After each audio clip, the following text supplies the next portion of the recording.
Hi, this is Ashish R. Bidekar and welcome to my podcast, The ERP Show. I'm pleased to introduce today's guest, Mr. Pavithran.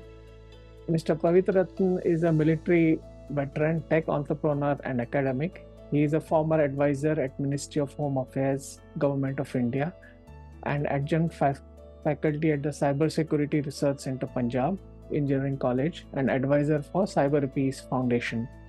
He serves on the board of two private limited companies. He's also the author of Engaging China, Indian Interest in the Information Age, and he regularly writes for various publications. Pavithran, welcome to the show. Do share your life journey and how you got into geostrategic tech entrepreneurship as well. Over to you, Pavithran. Okay, thank you, Ashish, for having me on your show. And the journey is, it's a long journey, but I started my career as a soldier at the age of 18. I joined the National Defense Academy. I spent 10 years in the infantry and 10 more years in the intelligence corps. So it was when I came into the intelligence corps, I got, exposed to this world of technology. And when I got exposed to the world of technology, I understood what is told as the truth had a lot of gaps in it. And I then, applied a military template to it. And when you apply a military template to this particular thing, you get a different viewpoint of the whole globe. And even before Snowden, I was one of the few, maybe in the Indian establishment, who understood that Snowden would be the reality of the world. Because if you have an idea of,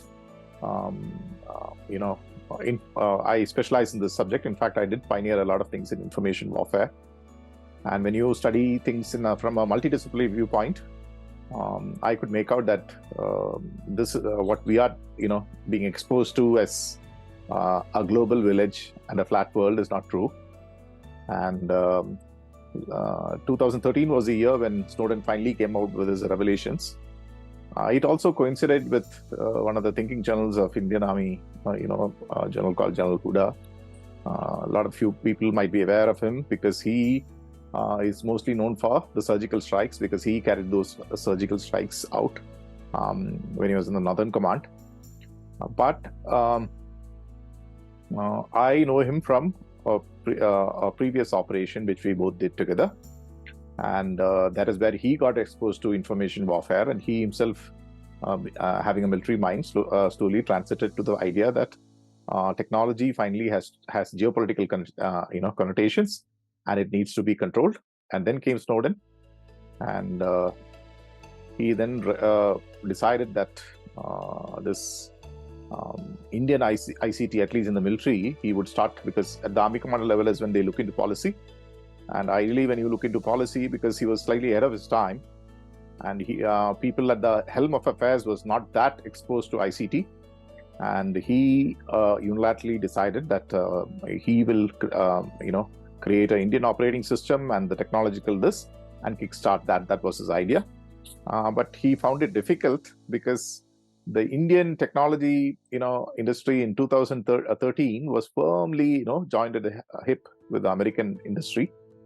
And people were afraid to speak the truth. That I would put it very bluntly there. Because after Snowden, very few people in the information security industry and organizations which spearheaded this said our national interests are not being looked after. Because industry interests and national interests are not identical. But since they had the money power, they managed to turn the let me say, the narrative towards, or the industry interest is, in fact, we had people at the helm of affairs who used to say that it's a global village, when it was very obvious there was no global village. Till very recently. Even now, there are people who say, okay, there is a geopolitical angle to it and it has to be Atmanirbhar, but they don't walk the talk. So that is how I came into this particular realm. And eventual journey into handholding and getting involved with other technology people, giving them leadership ideas. That's how I got into this field. I hope it does make sense to you. Great, excellent. So as we discussed, the guests on the show talk about top 3 or 5 areas in their domain expertise. with that context, it would be great if you could talk about, top 5 geostrategic tips for business, and that would be, I think, very valuable for the audience. All to you, Pavithran. Okay, tips is interesting way to put for geostrategy. Okay, we are at a stage in history where things will undergo rapid change. Prediction of when those changes will happen, we do not know. So let me try and explain to your audience in this way. Firstly, this present world order started off at the end of the Second World War. Okay, and when the victorious Allied nations met at this small place called Bretton Woods, and they decided that the US dollar is going to be the default currency of the globe. Okay, reserve currency of the globe, and all other currencies would be pinned against that. And they created certain institutions like the IMF, the World Bank, okay, who trained in economists and sent them all over the globe. These are the people who went and occupied the central banks of all the, including us, the RBI, etc. And they, used to have something called the Washington Consensus, where they all decided, yes, the US dollar needs to be backed up. But what happened was, in the Bretton Woods, when the agreement was initially signed on, and India itself was one of the signatories during 1945. We were, represented by people from the civil services, because imperial civil services, British Indian imperial civil services. And when India achieved independence, we inherited those agreements which we, signed. It ensured that what had happened at that particular point of time was Europe was deeply in debt after the Second World War, and they owed huge sums of money, not only to the US but to their colonies too, including India. Okay, but for the US, they to make up those debts, they agreed to ship their gold out to the United States, and the United States was supposed to print dollars up to the holding of. There was an agreement. Okay, but when you fast forward it to 1970, I think 74, yeah, at the end of the Vietnam War, the US was broken, because the US, dollar was mostly broken because wars are expensive affairs. If you do not have colonies, if you do not have, places from which you can extract wealth, it is not very easy to fight imperial wars. And the United States unilaterally walked out of the Bretton Woods Agreement. They decided that they will now print dollars. And to enable this act to take place, they went and had a secret treaty with the House of Saud, that's the Saudi Arabian ruling monarchy. That recently deceased gentleman, Mr. Kissinger, is widely understood to be the architect behind it. It was the Nixon presidency, and it is widely said that the United States agreed to underwrite Saudi Arabian security, the House of Saud security, in return for OPEC, because the newly formed organization called OPEC, that they will only sell oil in US dollars. So one of the people who had not heard my talk was a gentleman called Saddam, because Saddam, when he lost the first Gulf War, as an act of, a personal this, without understanding the world order, he decided unilaterally that he will not sell his Iraqi oil anymore in US dollars. And he decided to sell it in a newly started currency called Euro. Okay? And the world watched.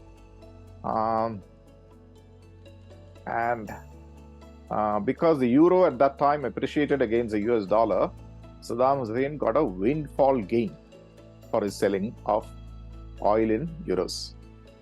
And when that windfall gain happened, certain other countries who also did not have, favorably looked at by the United States, namely Iran and Venezuela, decided, why not we also start selling our oil in euros. And if you remember very famously, that time it was President Bush. He came on the global stage and, he declared, he said, after that they had to go after, Saddam Hussein.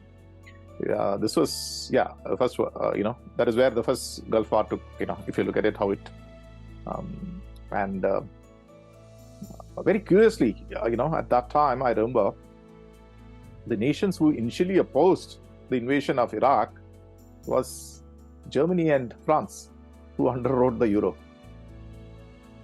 And President Bush, I still remember, he very famously came on stage and TV and said, "Do you want to change the world order?"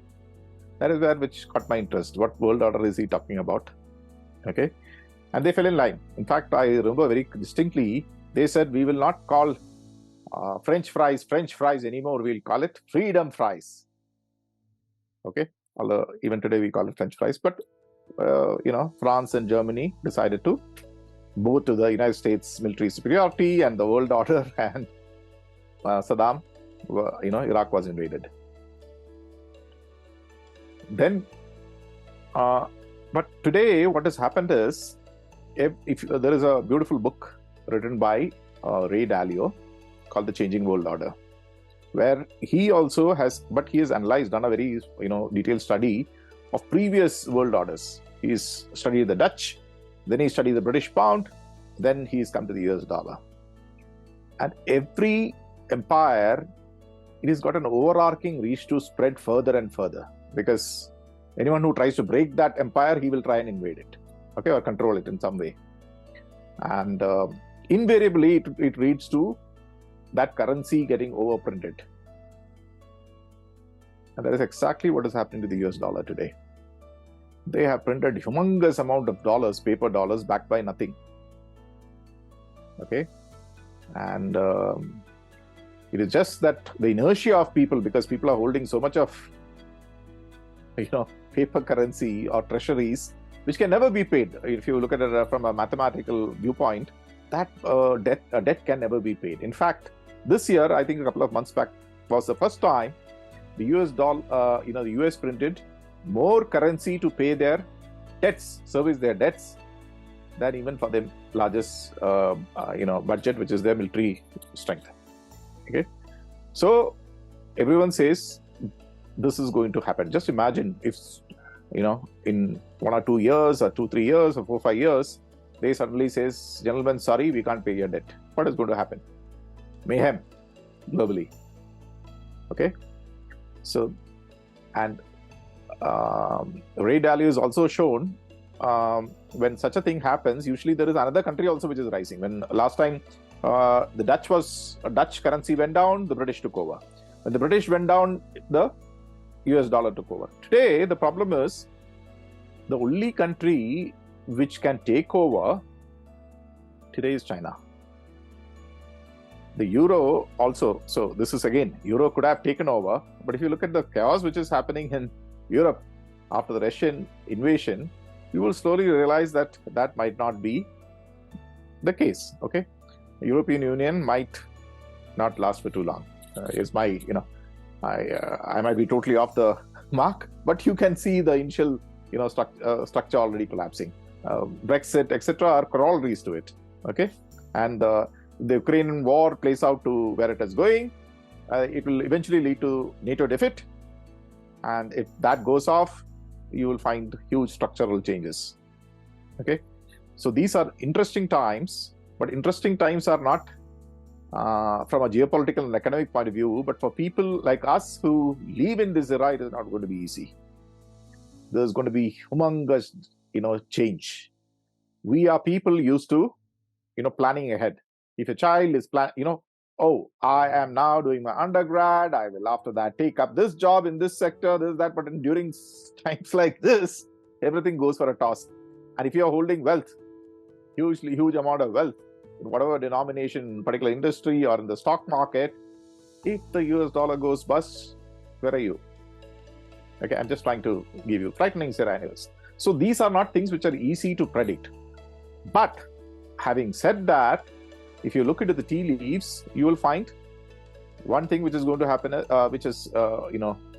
happening is there is definitely going to be a rift between the US-led blocs and the Chinese red blocks.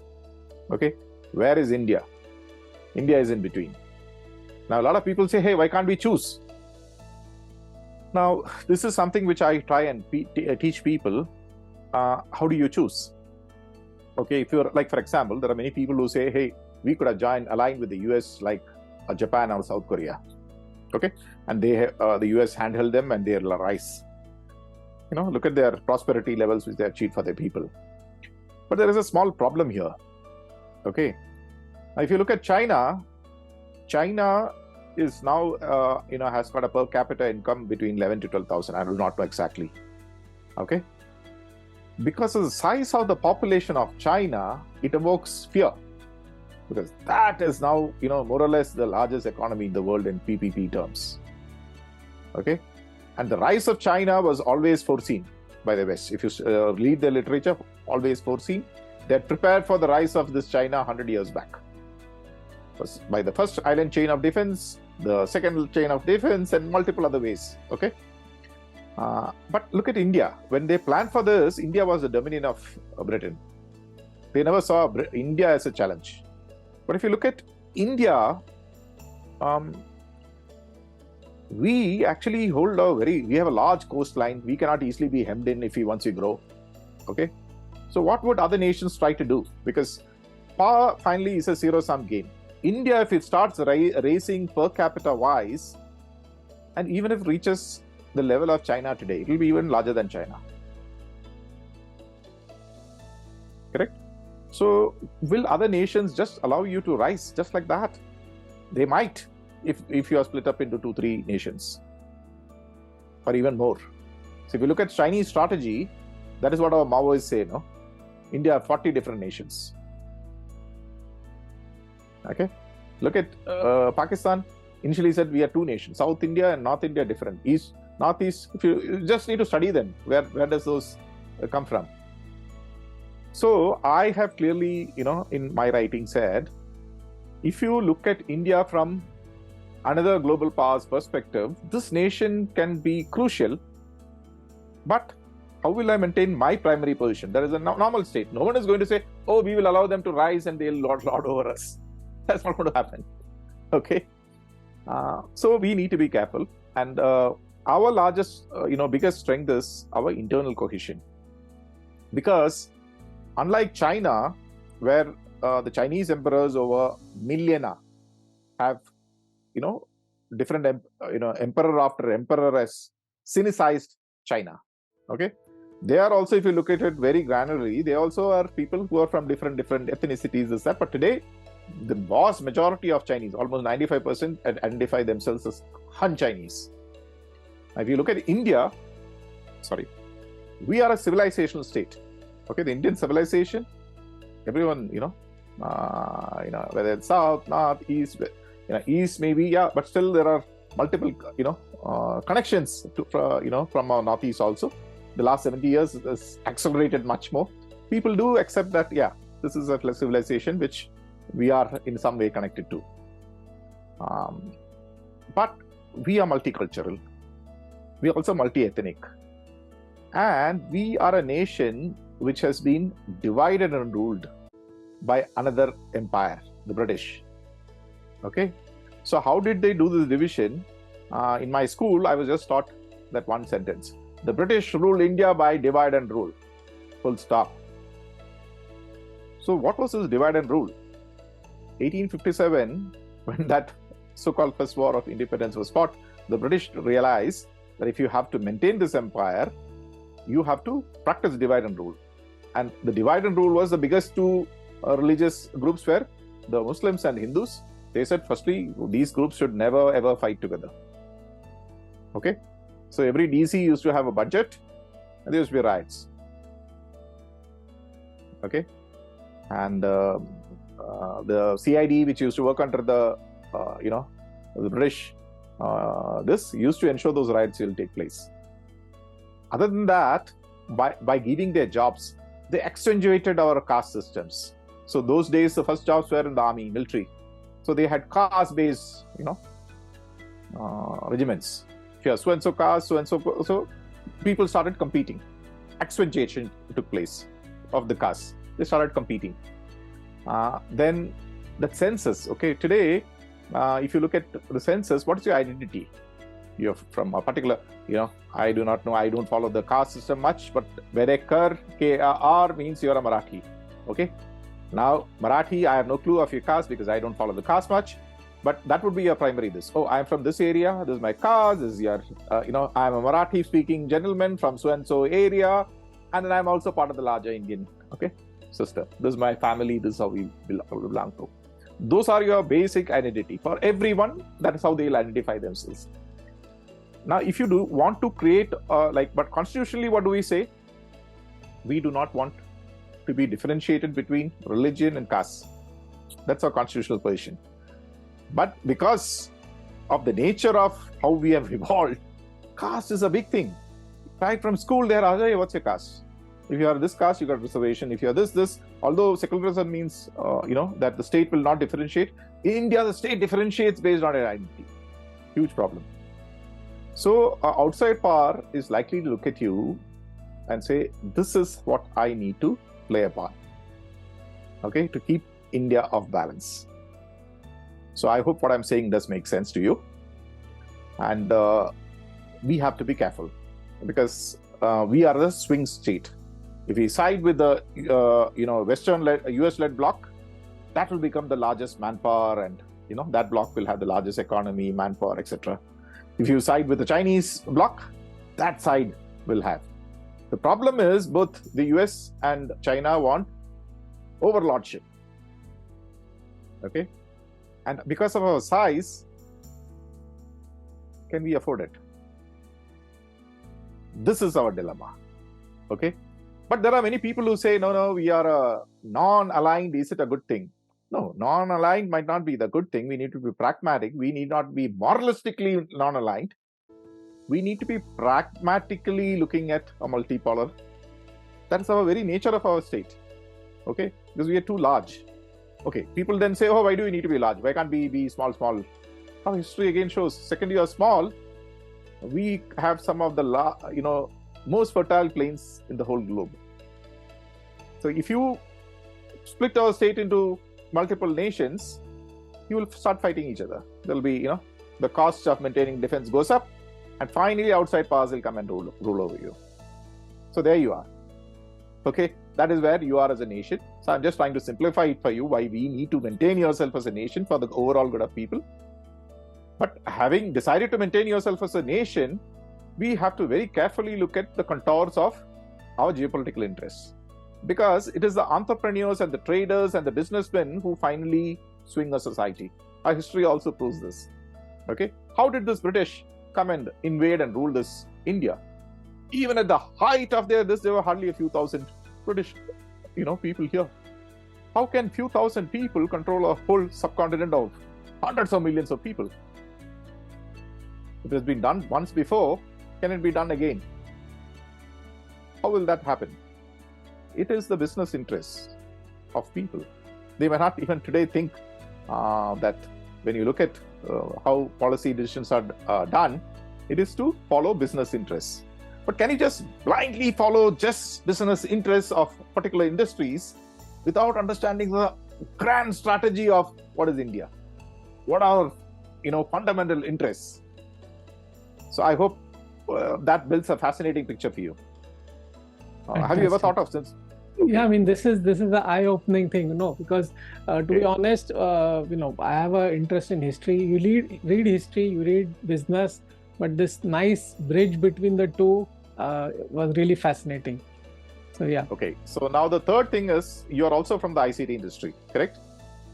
Now, what is the ICT industry? It is the nervous system of a modern state. Okay, you're from your hardware, your fiber optic cables, to your servers, to your routers, to your clouds, to your apps, to your smartphones, to your IoTs, everything is the nervous system of a modern nation. If you have that particular, and you will realize for the last 20-30 years, people have gone towards putting everything on the internet. that definitely cannot be by accident. It has to be by careful strategy. Okay, because who controls the internet? The United States. They invented it. They even today control it by having control over the DNS. Most of the our data or our data flows all go to them. Most of the big tech, when you enter, you put in a Google, you put in that, everything is free. But those companies which give you humongous free amount of service are the biggest companies of the world. Okay, so there you are already in a web. So your nervous system is no longer controlled by you. And how do narratives form? Narratives form by popular, the press, the TV, the movies, your shows, where you interact socially. Everything is on the net today. But do we control it? We do not. And where is the world going towards to? They're going towards the control of the mind.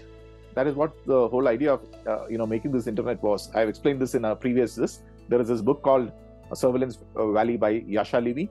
Read it. It'll show you how this internet, why it was created during the Vietnam War. And if you look at this concept of privacy, it's a very artificial construct, privacy. In human history, all societies have tried to be open. Secret societies were mostly frowned on. Even in families, secrecy was frowned on. Okay, but when the internet was created, if you realize the West foresaw interconnected computers means reduced sovereignty. How do you still then maintain, control and maintain your national interests? Privacy. So they trained their population.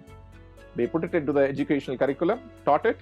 They also did various research and found out that other nations, third world countries, tribal countries, including third world countries like India, there is no privacy. They also say so it's cultural. It is only the West has got privacy as a culture. And although we have a fundamental right to privacy, how do you maintain this privacy if you do not localize your data? Okay, if you allow this data to go outside, other people will be able to sense issues. What AI algorithms will be able to say, oh, this Jallikattu will ensure this Tamil population is so passionate about Jallikattu and they'll stand for that. Okay, Sati, even though it is banned, my interaction with the Rajputs of Rajasthan, they revere that. There are multiple things in different places. Many other places, people will say, oh, this is nothing. Okay, even from food, beef. There are, South India, a lot of people eat beef. Northeast, a lot of people eat beef. That's the food of the people. But in the Gangetic Plain, it's so taboo. You can't even talk about it. There can be, here it is equally, hey, what is your problem? I'm eating my food. Multicultural. We are all formed from different. So these are our geopolitical, issues, which these are not exactly geopolitical, but they can be geopolitically exploited by other nations, which we have to be careful about.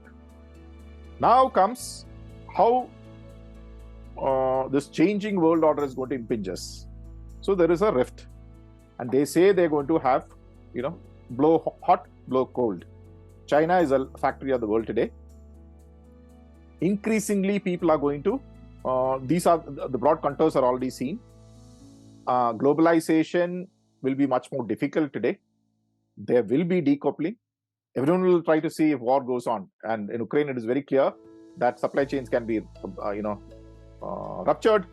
So for your critical infrastructure, etc., everyone will try to say, oh, let us go into, And till yesterday, they said, do not have industrial policies. Today, the people who preach, oh, let us not have industrial policies themselves are creating those industrial policies. At that time, it suited them because they already created and they had reached ahead. So they said, let us not create industrial policy, exported that narrative to the rest of the world, and they exploited that. Okay. Today, when it is coming back to haunt them, they say, no, we'll have industrial policies. Definitely going to happen. Okay.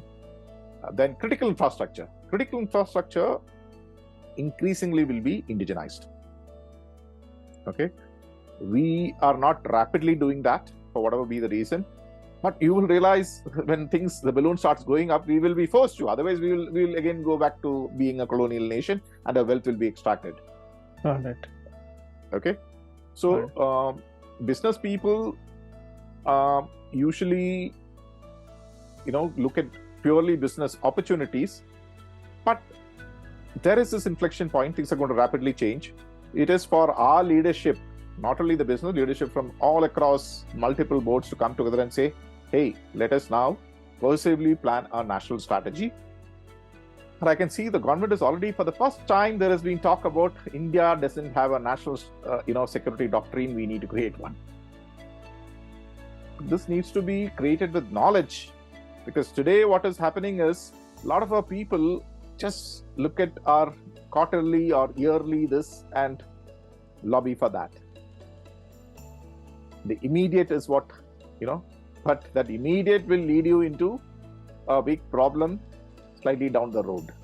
Okay. People are not aware.